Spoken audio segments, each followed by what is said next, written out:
하나님의 말씀 로마서 8장 35절에서 37절까지 말씀입니다.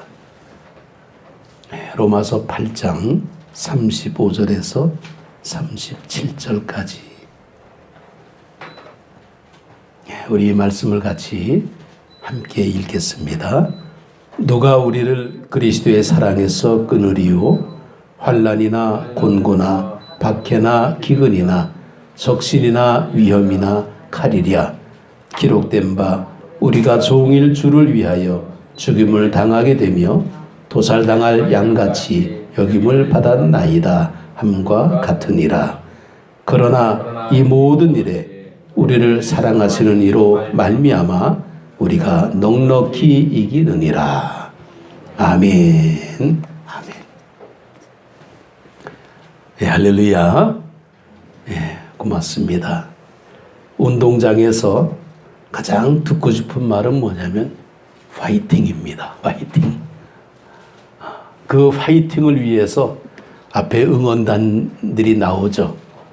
예전에 잠실 운동장에 갔을 때에 참 모처럼 아주 재미있게 그 구경을 했는데 중간에 갑자기 치어리더들이 쫙 나와가지고 막 음악과 함께 율동을 하는데 얼마나 재밌는지 본 게임보다 그게 더 재밌는 것 같아. 한참 흥이 돋으니까 또 이제 게임이 시작이 됩니다. 그런 거죠. 하나님의 말씀을 우리가 들으면서 오늘 교회 나왔을 때에 가장 듣고 싶은 말씀이 뭘까? 바로 복음입니다. 그런데 그 복음을 아주 엑기스로 만든 말씀이 로마서거든요. 그래서 오늘 로마서 말씀을 우리가 택해봤습니다. 그런데 로마서 말씀은 사실 로마서 8장 30절에 보게 되면 영화롭게 하셨느니라 하고 로마서가 끝나요. 사실은 거기서 끝이 납니다. 그런데 그 다음에 31절부터 39절까지는 끝난 그 부분을 향해서 송영 같은 어쩌면 핸델의 정말 그 오라토리오 할렐루야 있죠. 할렐루야 나오는 그런 분위기, 아주 장엄한 송영 같은 그런 부분이 오늘 읽은 본문의 말씀입니다. 그렇다면 이 본문을 우리가 택할 이유는 우리가 음식을 먹을 때, 반찬을 먹을 때에 사실 젓가락을 탁 들고 뭐부터 먹냐 그러면 앞에 있는 것부터 먹죠? 아니더라고요. 나 혼자 있을 때는 괜찮아요. 누가 있다 그러면 제일 먼저 맛있는 것부터 먼저 젓가락이 갑니다. 오늘 하나님의 말씀이 바로 제일 먼저 우리가 선택해야 되고 선택당해야 되는 그런 말씀이 바로 복음인데, 복음에 대한 내용을 볼 때에 우리 기독교는 운명의 종교가 아니라는 겁니다. 운명은 뭡니까? 타고난 팔자예요. 우리가 팔자대로 삽니까? 우리는 분위기에 굉장히 민감해져요. 분위기에 민감하다는 것은 사람이 많으면 굉장히 힘을 얻게 되는데 사람이 한두 사람이라도 좀 빠지게 되면 뭔가 좀 기가 빠지는 것 같고 맥이 풀리는 것 같고 좀 그렇죠. 그러나 우리가 어떤 말씀을 듣느냐에 따라서 힘이 생기고 용기가 생깁니다.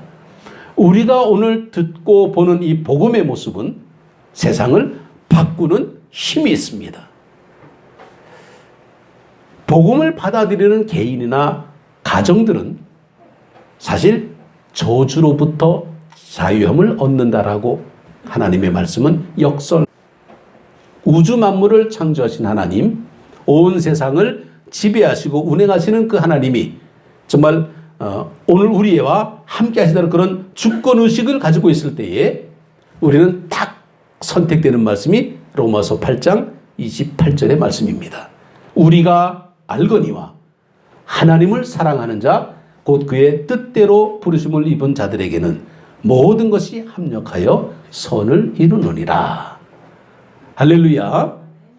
우리가 알거니와 정말 하나님께서 우리를 선택해 주셨는데 사실 우리가 26절을 보게 되면 우리가 읽진 않았습니다만은 우리는 마땅히 기도할 바를 알지 못하나 이런 말씀이 나와요.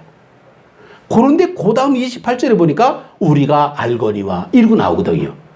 고전에는 알지 못한다 그랬는데 우리가 어떻게 알게 됩니까? 요게 하나님의 은혜라는 겁니다. 우리는 사실 잘 모릅니다.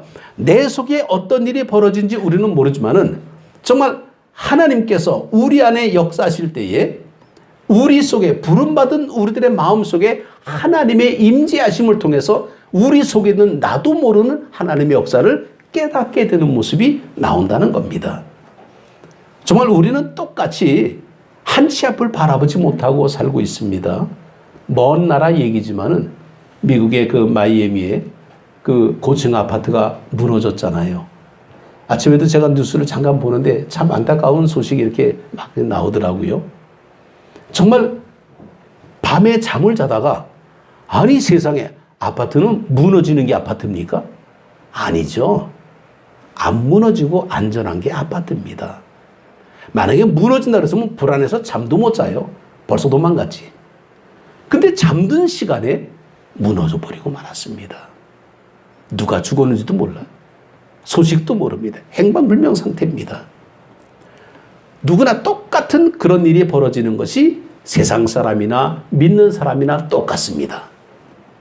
그런데 우리는 하나님 안에 있으면 뭘 알게 된다는 겁니다. 이게 다른 차이예요. 다른 사람들은 모르는데 우리는 알게 됩니다. 바로 뭐냐면 하나님의 거룩한 선이 내 속에서 이루어진다는 겁니다. 합력하여 선을 이루느니라. 이 선이 우리 속에서 이루어지는 것을 우리는 모르는데 하나님의 역사가 우리 속에서 이루어지고 있다는 겁니다. 내 안에서 내 환경이 하나님의 뜻 가운데 아름답게 펼쳐지는 것을 우리는 믿는 것입니다. 눈에 보이지 않지만은 내 속에 하나님의 아름다운 선이 이루어지고 있다라는 것을 우리가 믿을 때에 우리는 용기를 얻게 됩니다. 나는 사실 바카스를 별로 좋아하지 않아요. 근데 어쩌다가 정말 피곤하고 힘들 때 장거리 운전할 때 우리 어머니가 가끔 줄 때가 있어. 그럼 그냥 받아가지고 차 안에서 한 번 먹고 내려오는데 그거 먹으면 정신이 번쩍 나 그냥. 왜 그런지 아십니까? 각성제이기 때문이에요. 사실 좋은 건 아닙니다. 그런데 그걸 먹으면 내 속에서 나도 모르는 순간에 뭔가 모르게 약기운이 쫙 올라오고 있는 거예요. 이게 각성제의 모습이죠. 우리가 하나님의 말씀을 믿고 우리가 교회를 다닐 때에 우리는 뭘 느껴야 되느냐? 첫 번째는 믿음으로 살아야 됩니다.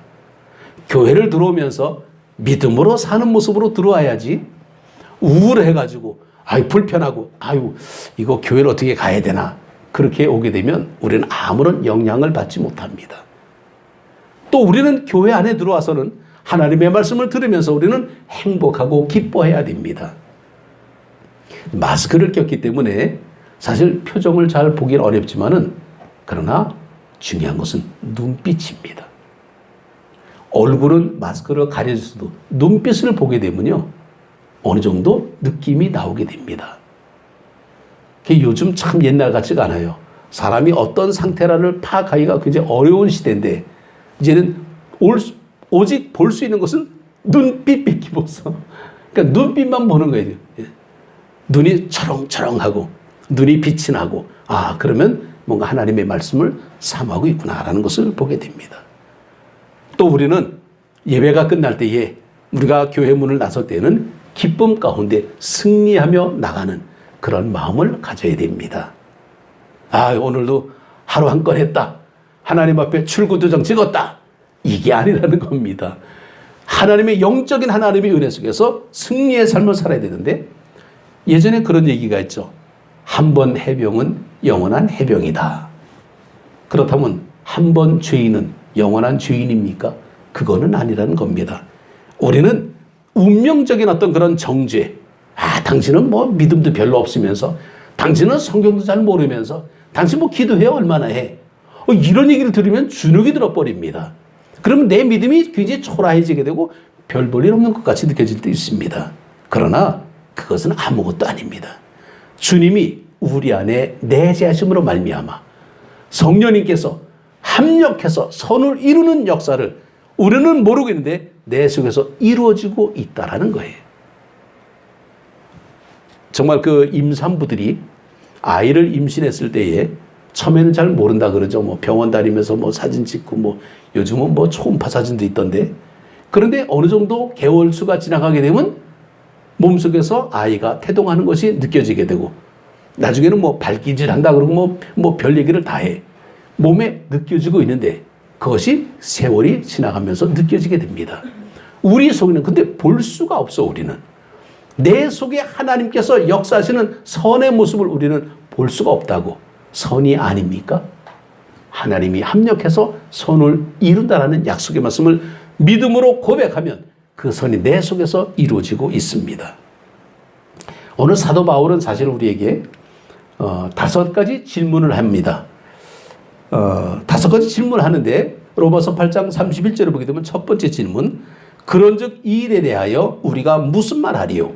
만일 하나님이 우리를 위하시면 누가 우리를 대적하리요? 하고 말씀합니다.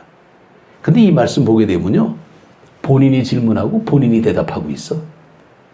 사실 누구 다른 사람한테 질문하는 거 아닙니다. 본인이 질문하고 본인이 대답하는데 본인이 질문하지만은 질문 안에 답의 씨앗이 있는 것을 발견할 수 있습니다. 그게 바로 뭐냐? 그걸 우리가 찾아내는 거예요. 하나님이 도와주시면, 하나님이 함께 하시면, 하나님이 보호하시면 누가 우리를 대적하리요? 라는 겁니다. 하나님보다 더 권세 있는 자 있습니까? 아무도 없습니다. 사도 바울이 살던 그 시대는 사실은 최강 로마가 세계를 지배하던 시대입니다. 그런데 로마가 전쟁할 때마다 승리하냐 그러면 가끔 질 때도 있다라는 거죠. 왜 로마가 무슨 뭐 항상 이깁니까? 질 때도 있습니다. 그런데 정말 하나님을 믿는 우리들의 모습은 우리는 절대로 지지 않는다라는 거예요. 영원히 승리한다라는 겁니다. 만일 하나님이 우리를 위하시면 누가 우리를 대적하리요? 우리는 질 수 없다라는 겁니다. 그래서 우리는 세상 일에 집착할 필요 없이 하나님을 의지하고 한 번의 실수가 있을지라도 우리는 반드시 이길 수 있다라는 믿음을 가져야 될 줄 압니다. 바울은 두 번째 질문합니다. 8장 32절에 자기 아들을 아끼지 아니하시고 모든 사람을 위하여 내주신 이가 어찌 그 아들과 함께 모든 것을 우리에게 주시지 아니하겠느냐. 아들을 위해서 대신 죽는 사람은 있습니다. 그런데 아들을 내어주는 사람은 없습니다. 내가 전에 어떤 분이 그 콩팥이 좀 안 좋았습니다. 아들이 아버지한테 콩팥 하나를 기증을 했어요. 그러니까 군이 면제가 되더라고요. 그 아이는 군대 안 갔어요. 그러면 아들의 그 콩팥을 신장 이식을 받아가지고 사는 모습을 볼 때에 이제는 정신 차리고 이제 술도 끊고 이제는 정말 잘 건강하게 잘 사십시오. 그러면서 이제 권면을 했는데 아들을 위해서 아버지가 뭔가를 줄 수는 있습니다. 그런데 아들을 주는 사람은 없어요. 아들을 내어주는 사랑, 이 사랑을 대표적인 케이스를 뽑으라 그러면 아브라함을 뽑을 수가 있습니다. 아브라함 보고 하나님께서 이삭 내놔라 이랬습니다. 이게 있을 수 있습니까? 인간은 흉내낼 수 없는 사랑을 하나님께서 우리에게 주셨는데 바로 그분이 예수 그리스도십니다. 하나님의 독생자 외아들 예수 그리스도 우리를 위해서 십자가에 죽으셨다는 겁니다. 근데 사실 부모 입장에서 부모가 아프는 게 낫지 자식 아픈 거 사실 못 봅니다. 우리가 하나님 앞에 기도하고 간구할 때에 어떨 때는 안 줄 때가 있어요. 안 주시면 우리한테 필요하지 않은 겁니다. 우리는 그런데 그것도 몰라. 왜 안 줍니까? 그러고 땡깡 부릴 때가 많죠. 오히려 주면 독이 될 때가 있어요. 나중에 시간이 지나니까 아 그래서 그랬구나라는 것을 우리가 알게 됩니다. 그래서 우리는 마음 편하게 하나님 앞에 기도하다가 하나님이 안 주시면 아 나한테 필요 없는 거구나. 그러면 간단하지. 그러면 감사가 됩니다. 그거 왜 안 주냐 그러고 땡깡 부리고 정말 그러면 우리는 이 뭐가 불행인지 뭐가 행복인지 우리는 분별 못할 수가 있습니다. 아까워서 주지 않는 것이 아니라 우리한테 주면 해로우니까 안 줄 수가 있다는 거죠. 부모의 입장에서 자녀에게 아무거나 다 줍니까? 때로는 줄 게 있고 안 줄 게 있습니다. 또 때로는 주면서 굉장히 조심스럽게 당부하면서 주는 게 또 있죠. 이거 조심해야 된다. 근데 받는 입장에서는요, 주는 것만 좋아가지고 낼름 받다가 사고쳐. 그리고는 불평해. 왜 이런 걸 왜 나 주냐 그러고. 이거 도대체 뭘 줘야 될지 말해야 될지 헷갈릴 때가 많습니다. 정말 우리가 하나님 앞에 얼마나 소중한 존재인가. 하나님께서 우리를 위해서 아들을 주셨다라는 사실을 우리가 믿을 때에 오직 하나님의 그 은혜가 얼마나 귀한 모습인 것을 우리는 기억해야 됩니다. 자, 세 번째 질문이 있습니다. 8장 33절에 누가 능히 하나님께서 택하신 자들을 고발하리요 의롭다 하신 이는 하나님이시니, 이런 말씀이 나와요. 고소고발 참 피곤한 겁니다. 열심히 고발했는데 조사해 보니까 아니야. 아니면 말고지 뭐. 그럼 뭡니까? 그동안에 얼마나 억울한 일이 많이 닥치게 됩니까? 정말 그 죄도 없는데 살인죄로 그냥 감옥에 가서 몇십 년 썩고 나왔습니다. 그러면서 그 사람은 인생 완전히 다 망가져 버리고 말았죠. 그 뒤에 이 사람 무죄가 밝혀지면 그 얼마나 억울하겠습니까? 우리는 이 고소고발이라는 게 한국 사람들이 참 고소고발 많이 한다 그러더라고요. 없는 것도 막 만들어내고 그럽니다. 요즘 가짜뉴스 보면 얼마나 많아요. 특히 이제 선거철이 가까이 오게 되면 오만 얘기들이 막 나오는데 이게 뭐가 진짜인지 가짜인지 우리도 헷갈릴 때가 참 많습니다. 우리는 판단하기가 어려워요. 그런데 중요한 것은 하나님이 고소고발하지 않겠다. 그럼 끝난 거죠. 하나님이 고소고발하지 않겠다. 누가 능히 하나님께서 택한 자들을 고발하리요. 하나님께서 고발을 안 한다는 겁니다. 고소고발하는 자는 디아블로, 사탄이라는 거예요. 당신 죄인이지. 당신 그따위로 믿어? 뭐 이래가면서 오만 가지 얘기를 막 합니다. 그러면 사람이 기가 빠지고 정말 약이 오르고 화가 납니다. 아니, 교회를 열심히 다니는 사람이 왜 화나게 만듭니까? 당신 그거밖에 못해? 좀 더 열심히 다녀. 내 딴에는 열심히 다니는데 막 야단치는 사람도 있어요. 그러면 내가 기분 나빠서 교회 더 못 다녀.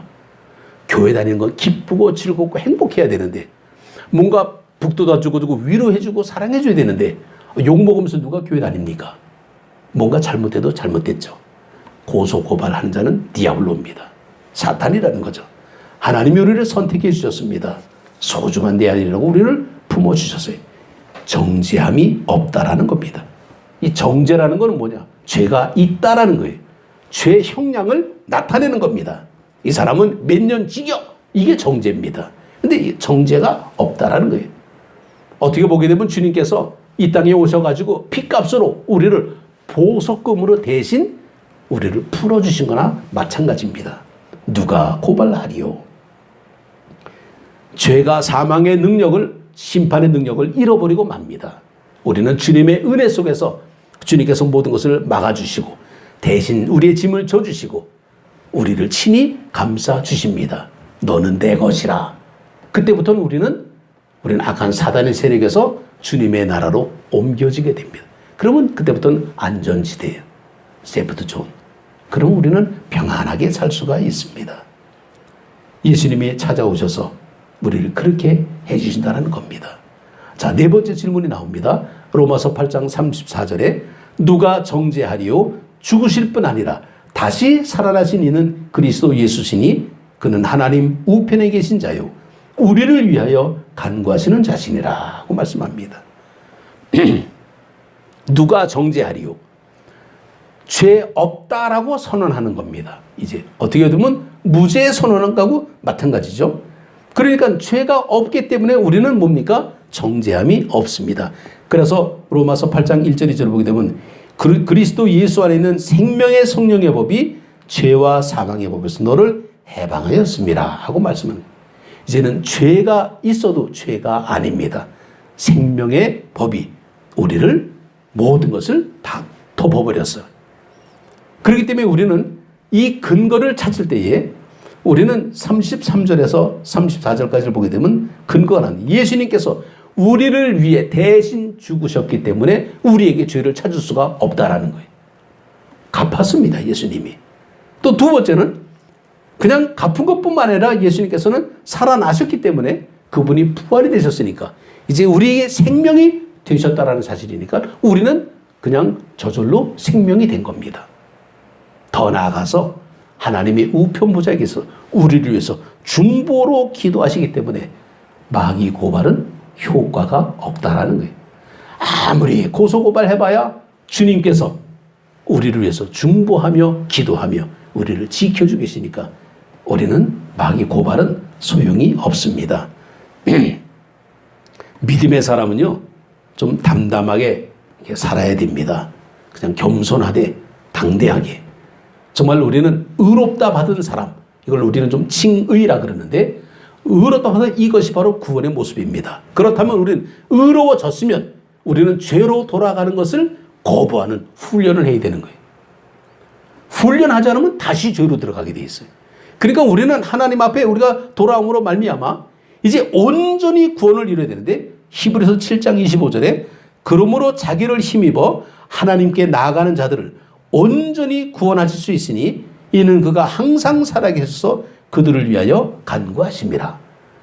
우리가 돌아가려 그러니까 매대기 치고 그냥 맨날 힘들어. 근데 주님께서 우리를 위해서 간구해 계시고 우리를 위해서 지켜주고 계시기 때문에 우리는 돌아올 수가 있다라는 겁니다. 어린아이가 뭘 해결하려고 그러면 힘들어도 어른이 하면 간단히 해결할 수 있습니다.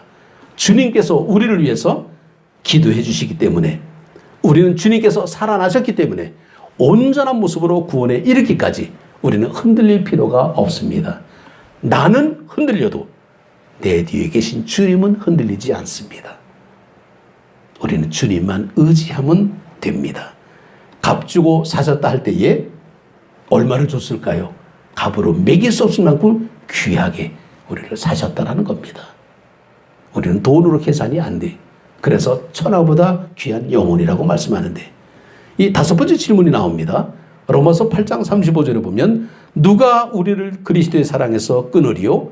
환난이나 곤고나 박해나 기근이나 적신이나 위험이나 가리랴. 사실 좀 이 표현이 좀 어렵습니다. 우리는 환난을 당할 수 있긴 있는데 관계는 끊어질 수가 없습니다. 여기 그리스도의 사랑이라는 말이 나오고 39절에는 하나님의 사랑에서 끊을 수 없다라는 말이 나옵니다. 끊어지지 않는다라는 겁니다. 사탄은 우리를 굉장히 회방을 놉니다. 하나님 믿기는 믿는데 적당히 믿어라 그러면서 우리를 꼬십니다. 여러분 적당히 믿는다라는 게 뭘까요? 내 편한 대로 믿는 겁니다. 내가 교회 가고 싶으면 가고 가기 싫으면 안 가고 성경 읽고 싶으면 읽고 기도하기 싫으면 안 하고 그러면서 입으로는 뭡니까? 나는 여전히 믿습니다요. 이게 적당히 믿는 겁니다. 이게 믿음입니까? 이거는 믿음 있는 게 아니라 믿음 있는 척하는 겁니다. 어떤 사람이 대통령 역할을 하는데 기가 막히게 너무 잘해. 그래서 그 배우가 미움받아서 그 대통령한테 그래가지고 한동안 그 역할을 못하게 만들었어요. 누구 역할입니까? 그냥 상상해 보십시오. 너무 똑같이 역할을 하니까 그 사람이 기분 나빠가지고 너 연극하지 마 라고 중지 먹었어. 근데 사실 그 사람은 아무 죄가 없는데 연기한 것뿐인데 왜 그 사람이 기분 나빠하는지 몰라? 죄가 있으니까 그렇겠죠. 정말 우리는 그런 연기하는 신앙은 아니라는 겁니다. 하나님 나라 가는데 연기하고 갑니까? 그거 얼마나 참 위험하겠어요. 우리는 연기가 아닙니다. 예전에 오래됐습니다만은 아프가니스탄에 그 김선이라는 사람이 순교한 일이 있죠. 참 그 얘기 두고 많은 사람들이 참 말들 참 많이 했습니다. 왜 할필이면 가지 말라고 하는 거기 가서 왜 그렇게 꼭 죽어가지고 왜 그렇게 욕을 먹이느냐. 그런데요, 우리는 죄 없는 자가 돌 던져라 하는 심정으로 그 사람을 바라보게 되면요, 그 사람이 왜 거길 갔을까라는 겁니다. 입장 바꿔보십시오. 거기 갈 수 있겠어요? 누구들? 무서운데? 갔다 가면 죽는데? 죽을 줄 모릅니까?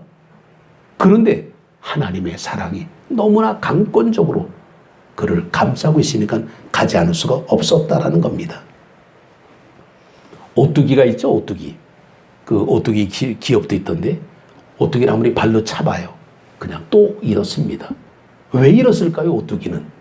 오뚜기 밑에 추가 있기 때문에 그게 중심을 잡아주기 때문입니다. 우리 신앙의 추가 있어야 우리는 오뚜기처럼 일어설 수가 있는데, 신앙의 추, 그거를 띄워버리면 오뚜기는 발로 차면 못 일어납니다. 실패는 뭡니까? 넘어지는 게 실패가 아니라 넘어져서 안 일어나는 게 실패입니다. 우리의 신앙의 어떤 그런 도전을 받을 때에, 야, 이 말씀은 정말 내가 가슴에 새겨야지, 그래야 되는데, 너나 잘하세요. 무슨 소용이 있어요? 아무리 얘기해봐야 자기하고는 전혀 상관이 없어요. 정말 우리가 어떤 일로 넘어집니까? 우리가 사랑에 대한 이야기하게 되면요, 솔직하게 정말 어렵습니다. 비효율적이고 비생산적이고 고통스러운 거예요. 이웃 사랑하는 거, 내리는 거 다 꺼내줘야 돼. 나 벗은 옷도 다 벗어줘야 돼. 이거 감히 할 수 있습니까? 예전에 어떤 목사님이 그랬습니다. 어느 장로님이, 그 목사님이 하도 그냥 겸손하게 검소하게 입고 계시니까 옷을 한 벌 해주셨어요. 근데 그분이 그걸 다 입고 교회로 오는데 교회 문 앞에 웬 거지가 있어가지고 떨고 있더래. 그래서 옷을 벗어줬답니다. 아니, 장로님이 옷 입으라고 해줬는데 그걸 거지한테 그냥 넘겨주고 그냥 들어왔다는 거예요. 그 장로님 깜짝 놀랐습니다. 아니, 분명히 내가 사드렸는데 그 옷 어디 있습니까? 그러니까 나보다 더 필요한 사람이 있는 것 같아서 그 사람한테 주고 와서 교회 앞에 있는 사람. 성자 같은 분이었습니다. 과연 그렇게 우리가 살 수 있을까? 하나님의 말씀을 보게 되면요, 자본주의 세상은 정말 권력으로 다스리게 되고 돈으로 다스리게 되고 아주 가혹한 질서로 우리를 다스리길 원합니다. 이게 우리가 사는 세상입니다. 큰소리 치는 사람들 보게 되면요, 권력이 있어요. 돈이 있습니다. 아주 그냥 쨍쨍합니다. 그런데 오래가지 못하더라고요.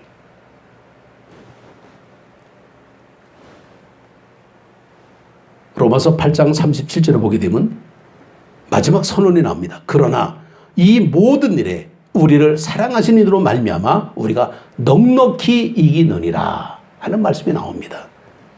여기서 이기고 지고 하는 그런 것이 패배가 아닙니다. 넉넉히 이긴다는 겁니다. 사실 부모님의 사랑을 우리가 볼 때에 때로는 부모님이 사랑으로 우리를 양육하지만은 때로는 야단도 쳐. 그러니까 헷갈릴 때가 있어. 부모님의 사랑이 진짜 아빠 맞아, 진짜 엄마 맞아, 막 헷갈릴 때가 있습니다. 그런데 하나님의 사랑은 그것을 초월해서 넉넉하게 이기는, 어떠한 사랑이라도 어떤 상황이라도 우리를 감싸 안고 목숨까지도 주시면서 우리를 품어 안고 계십니다. 그런데 주님이 그런 상황을 이길 때에 아주 딱 맞게 주는 것이 아니라 넉넉하게 우리에게 사랑을 주신다라는 겁니다. 그 사랑의 모습을 우리가 볼 때에 내가 확신하노니 사망이나 생명이나 천사들이나 권세자들이나 현재일이나 장래일이나 능력이나 높음이나 깊음이나 다른 어떤 피조물이라도 우리를 우리 주 그리스도 예수 안에는 하나님의 사랑에서 끊을 수 없느니라 하고 말씀합니다. 하나님의 사랑에서 끊을 수 없다. 자, 마귀는 환난이 옵니다. 환난. 무기가 환난인데 이게 오고 올 환난의 모습입니다. 곤고. 이거는 아주 좁은 어떤 그런 풀려날 수 없는 그런 장소 같은 것이 곤고입니다. 우리를 억압하는 게 곤고입니다. 박해, 기근, 굶주림이죠.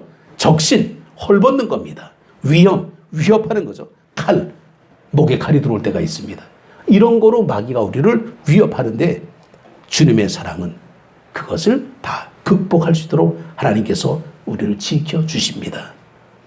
그렇기 때문에 하나님의 사랑을 우리가 경험하게 되면요, 그 사랑이 얼마나 귀한지, 그 사랑을 우리가 보답하기 위해서 내 모든 것을 던질 수 있는 그런 은혜를 우리가 갖게 됩니다. 우리는 바울은 복음에 붙들린 사람이라 그러지 복음을 붙잡은 사람이라고 하지 않습니다. 복음을 붙잡으면요, 때로는 놓칠 수가 있어요. 하나님의 은혜를 붙잡으면 그때는 좋은데 시간 지나면 놓쳐. 받은 은혜는 좋은데 교회 나가다 보니까 딴 일 팍 생기네. 기분 나쁜 일이 딱 생기네. 그럼 에이, 교회 잘못 갔네. 그러면서 그냥 은혜 쏟죠. 우리가 복음을 붙잡으면 그래요. 근데 복음이 우리를 붙잡으면 어떻게 됩니까? 우리가 손을 놔도 복음 속에서 우리는 협력해서 선을 이루게 됩니다. 아주 단순하지만 강력한 모습이죠. 중심추. 제가 좀 허리가 아파가지고 사실 지난주에 병원에 가서 주사를 좀 맞고 왔는데 일어서지를 못하겠어. 그냥 막 다리가 막 저릿저릿하고 도대체 이게 웬일이냐 세상에. 늘 평소에 늘 이렇게 걸어다니면서 아무 염려 없다가 이 일어나기가 힘든 거 보니까 세상에 이렇게 서 있다는 게 얼마나 감사합니까? 그거예요. 우리는 모르고 살 때가 참 많습니다. 지면 분해, 화가 나, 약이 올라. 근데 그것을 우리가 품고 있으면 우리가 해결하려고 그러니까 너무나 속상할 때가 많습니다. 근데 하나님의 사랑이 우리를 붙잡고 계시면 우리를 덮어버리는 거예요. 하나님 은혜가 우리를 덮어버려. 그럼 뭐가 됩니까? 우리는 아무것도 아니에요. 은혜만 나오게 됩니다. 정말 우리는 넉넉히 이길 것이다 라는 겁니다. 4세기 중엽에 이 콘스탄티노플, 그러니까 저 터키죠. 거기에 그 크리소스톰이라는 아주 유명한 주교가 살았습니다. 근데 그 사람이 얼마나 말씀을 잘 전하는지 별명이 황금의 입이에요. 얼마나 하나님의 말씀을 잘해요. 크리소스톰. 그래서 정말 그 사람의 말씀을 전하면 많은 사람들이 감동을 받는데 그런 사람이라고 고난이 없겠습니까? 저 귀수를 잡아라. 그래가지고 로마에서 붙잡혔습니다. 감옥에 갇혔죠. 자, 그러고 이제 저 사람을 어떻게 죽일까 의논을 하는 겁니다. 그래서 자, 그냥 깊은 감옥에 그냥 콱 처박아 놓고 꼼짝 못하고 나오지 못하게 해서 죽입시다. 그랬더니 누가 옆에서 이렇게 말을 합니다. 그러면 저 사람은 하나님과 깊은 교제 시간을 가지면서 자기가 좋아하는 기도 생활 할 겁니다. 그러면 안 되지. 그래서 두 번째 이렇게 나옵니다. 그럼 굶여 죽이자. 그랬더니 또 다른 사람이 말합니다. 그러면 저 사람은요, 금식 기도하면서 천국 갈 겁니다. 또 그러는 거예요. 그거 어떻게 죽여?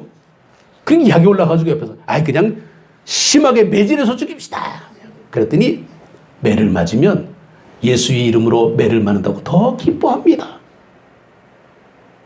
도대체 약이 올라가지고 방법이 안 생겨. 그래서 그냥 목 잘라 죽여라. 그랬더니 다들 말리면서 그거는 순교의 복을 받는다고 더 좋아합니다. 그냥. 우리는 그런 정도는 아니잖아요. 우리가 예수님을 믿는다 하면서 정말 우리의 믿음이 포장된 믿음이 참 많아요. 껍질 하나만 싹 벗기면 금방 나타나. 금방 그냥 부패되는 모습이 착 나와. 아주 속상할 때가 많아요. 하나님 앞에 엎드려 기도합니다. 하나님 어떡합니까? 그랬더니 내가 넉넉히 이기느니라 하지 않았느냐? 주님의 사랑이 우리 가운데 임합니다. 제가 우연찮게 그 김강석이라는 사람의 노래를 듣게 됐는데 그 사람 노래 듣다 보니까 되게 재밌더라고요. 검은 밤에 한가운데 서 있어. 난 노래를 못 부르겠어. 요즘 목이 좀 잠겨가지고. 한치 앞을 보이지 않아. 어디로 가야 할지 어디로 있을까. 둘러봐도 보이지 않네. 일어나 일어나. 다시 한번 해보는 거예요. 이 일어나라는 제목이에요. 노래 제목이. 근데 너무 재밌더라고요. 일어나 일어나 봄의 새싹들처럼. 물론 이 사람이 좀 저간 사람이지만은 그 가사 내용을 보니까 이건 복음서가 아닙니다. 그런데 뭔가 위로가 돼. 야, 그렇구나. 내가 오뚜기인데 내 속에 추가 아직도 있는데 나는 실패자가 아닌데 왜 내가 못 일어나? 일어나는 겁니다. 추가 있으면 오똑 서게 돼 있어요. 추가 없으면 넘어지는 거예요. 실패는 넘어져서 안 일어나는 게 실패지, 일어나는 건 실패 아닙니다. 또 다른 도전이고 또 다른 발견이죠. 힘을 내시고 믿음 생활 열심히 하시기 바랍니다. 세상에서는 아무리 종교시설 방역수칙 그래가지고 뭐 5만 가지 막 들고 오는데 우린 잘 지키고, 오늘도 보니까 우리 그 권사님 벌써 백신 2번 맞았대. 와, 그러면 이제 뭐 그냥 100%예요 그냥. 그렇다고 우리가 방심할 수는 없습니다. 또 변종들이 있기 때문에. 그러나 어쨌건 방역 조심하시고 건강하게 살면서 내 속에 하나님께서 역사하시는 그 믿음 가지고 끝까지 주님 오실 때까지 버티는 여러분들이 되시기를 주님 이름으로 축복합니다.